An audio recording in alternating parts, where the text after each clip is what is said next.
আসসালামু আলাইকুম, সবার কি অবস্থা? আমি আছি এখন সেতুভাঙা গ্যাস পাম্পে। সেখানে আমি যাব এখন সুমুন্সি বাজার।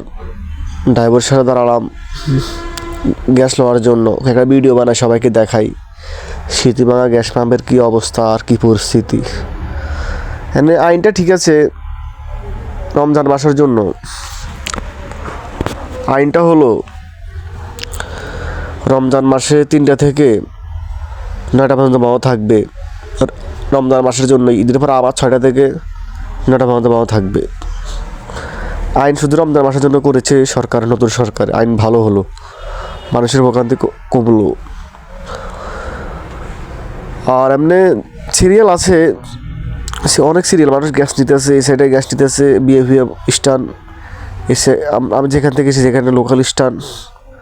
মানে মাশাআল্লাহ দিলে এই এই গ্যাস পাম্পের পরিস্থিতি খুব ভালো আছে, অনেক ভালো আছে। এই গ্যাস পাম্পের মাশাআল্লাহ পরিস্থিতি অনেক ভালো আছে। মানুষ দাঁড়িয়ে আছে, কখন যাবে। সব জায়গাতে সিরিয়াল বাদে কখনোই যাওয়া যায় না।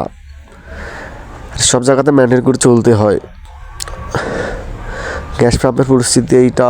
আর আপনারা দোয়া করবেন আমি যেন গ্যাস পাম্প